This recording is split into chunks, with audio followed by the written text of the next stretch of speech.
Olá, meus caros. Aqui é o Corvo. Para esta edição do Cine Corvo, eu escolhi um filme de ação à moda oitentista, para variar um pouquinho. Falarei um pouco sobre Market for Death, filme de 1990 que conta com o protagonismo do ator Steven Seagal. Ator controverso, que possui uma lista grande de processos que incluem assédio sexual. Mas não falarei sobre isso neste vídeo, ficarei restrito aos aspectos técnicos da película. Se algum dia quiserem que eu faça um vídeo falando sobre este assunto e o quanto ele infelizmente é recorrente nos bastidores podres de Hollywood, peçam nos comentários. Vamos lá. Na filmografia de Seagal, este filme certamente não foi o de maior destaque. Não foi através dele que o ator chamou mais atenção. Filmes como Above the Law e Under the Siege receberam o maior apreço da crítica da época. Mas isso não quer dizer que este aqui também não tenha sido muito bem conceituado pelos jornais que possuíam colunas para avaliar o gênero ação. Em Market for Death, Steven Seagal está em ótima forma, e o roteiro o explorou suficientemente para fazer deste talvez o filme mais violento da sua filmografia.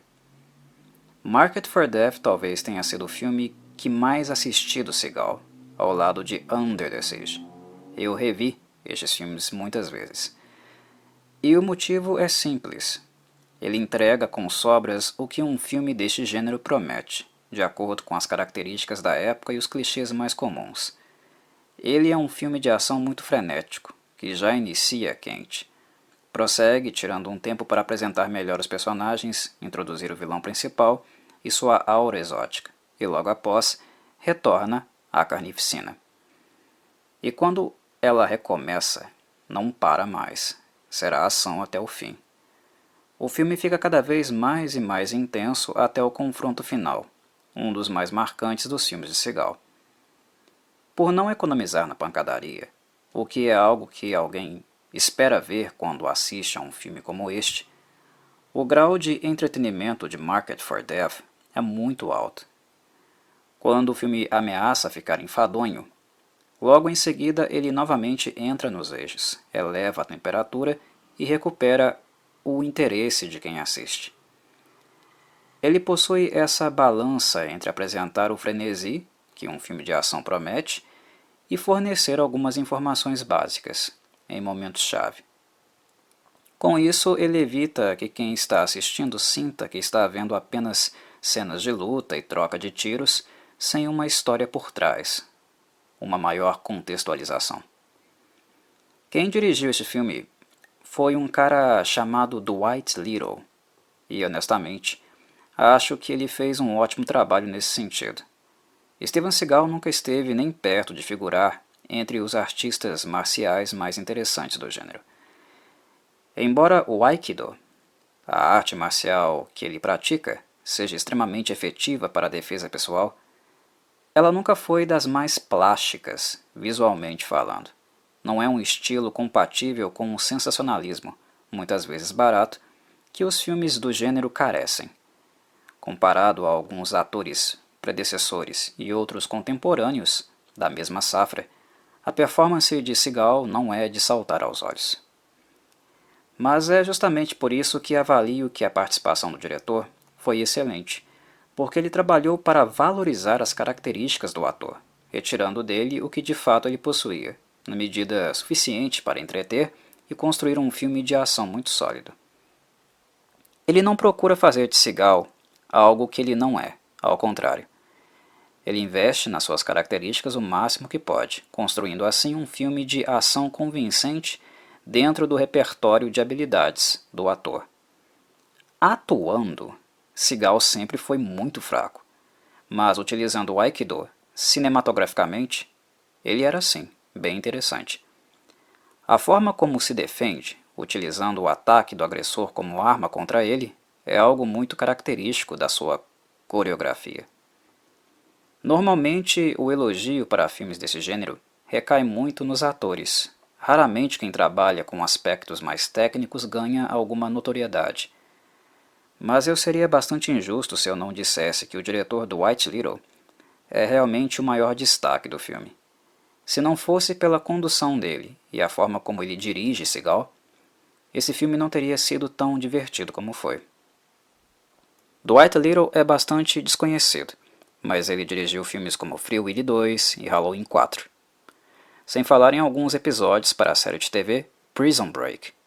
Ou seja, ele teve alguns trabalhos consistentes no decorrer da carreira, em gêneros bastante distintos.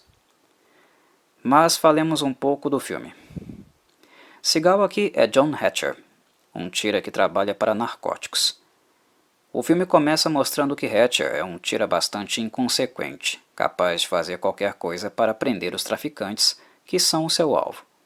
Suas ações impulsivas levam à morte de seu parceiro, Chico, num confronto com um cartel.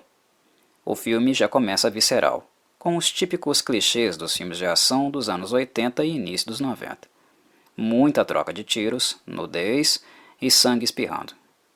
E não demorou nem 10 minutos para Seagal já estar decepando a mão de um bandido com uma machete. Com a morte do parceiro, Hatcher se enche de culpa. E a síndrome de burnout também o afeta, fazendo com que ele desista de vez da carreira, forçando uma aposentadoria prematura. Assim, ele volta para casa, procura ficar mais perto da família que há uns bons anos ele não via. Lá ele também reencontra um amigo de infância, Max, que é interpretado por Keith David, aquele que fez o personagem Childs em The Thing, filme do John Carpenter. Se Hatcher estava fugindo da vida de combate ao tráfico, Max deixa claro que ele não tinha garantia nenhuma de que ele não viria bater novamente em sua porta. A pequena cidade onde vive a família de Hatcher teve as ruas tomadas por uma gangue de jamaicanos que tem expandido os negócios nos Estados Unidos através da venda do crack, que sabemos ser uma droga que causa um grau absurdo de dependência. Diferente dos cartéis mais comuns, que tendem a agir mais debaixo dos panos, os jamaicanos têm outro tipo de conduta. Liderados por uma figura macabra, um sujeito conhecido pela alcunha de Screwface, cara ferrada, eles são incentivados a expandir e ganhar as ruas através da intimidação e violência explícita, com execuções a céu aberto, inclusive durante o dia. Screwface lidera seus homens de modo que eles sintam mais medo dele do que de perder as suas vidas no combate campal. Para isso, ele age de duas maneiras. Primeiro, para aqueles que não entregam totalmente suas vidas para o negócio, que hesitam em agir de forma terrorista, que ele apregoa, Screwface executa-os na frente de todos, para servirem de exemplo. E segundo, Screwface usa a superstição para dominar a mente da sua gangue. Ele é conhecido por usar magia negra, ser um poderoso macumbeiro que faz uso dos espíritos exclusivamente para causar o mal. O modo de falar, de agir, as maldições que ele roga. Screwface se transformou em um personagem que também intimida pela crendice e de maneira muito eficiente, visto que os jamaicanos de sua gangue obviamente não possuem um bom grau de escolarização e são suscetíveis a estas superstições. E Screwface tem outro trunfo na manga também. Ele se mantém nas sombras. Suas aparições públicas são limitadas.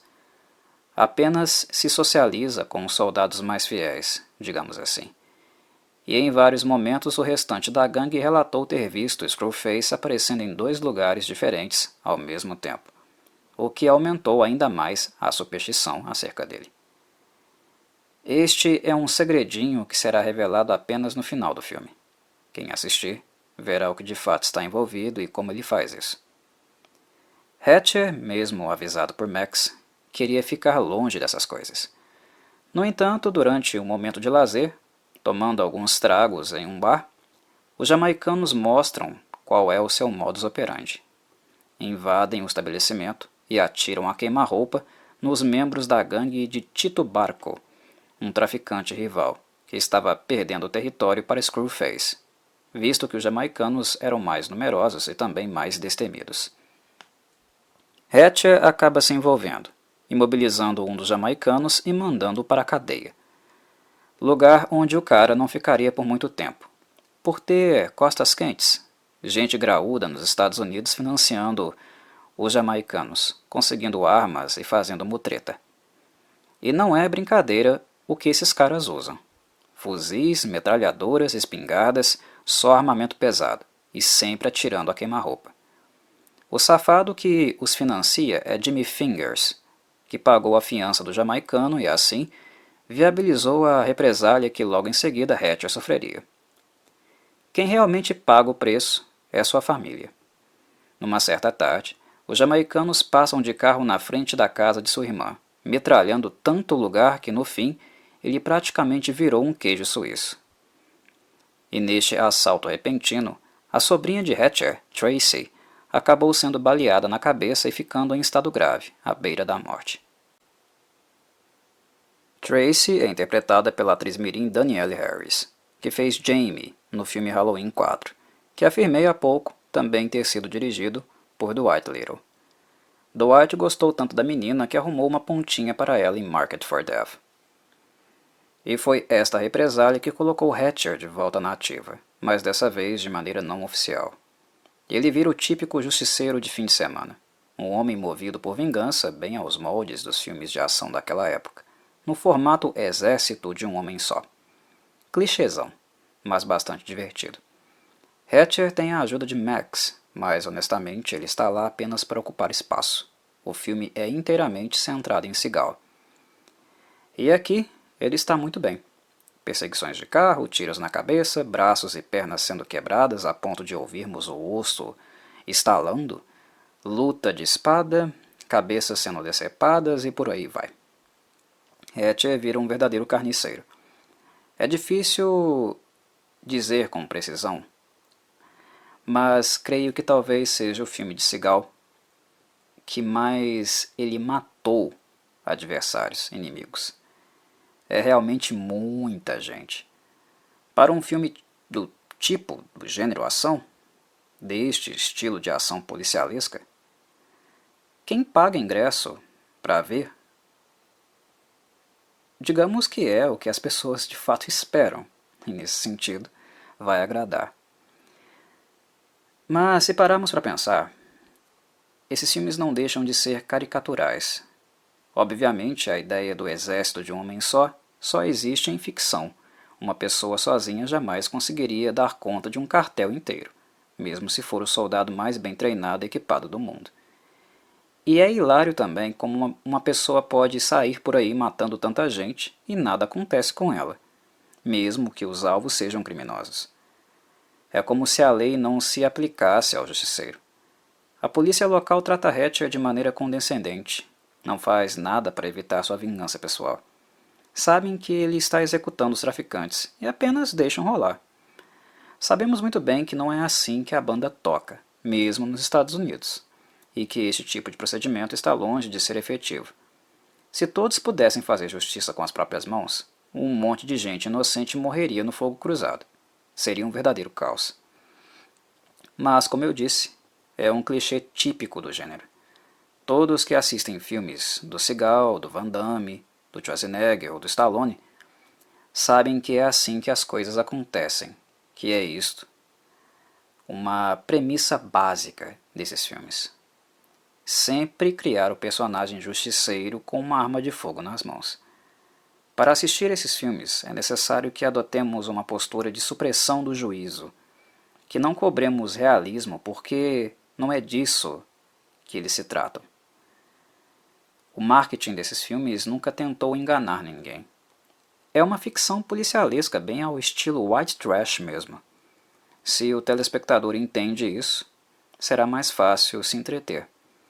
E Market for Death diverte justamente porque ele não se priva dos clichês, não se leva tão a sério.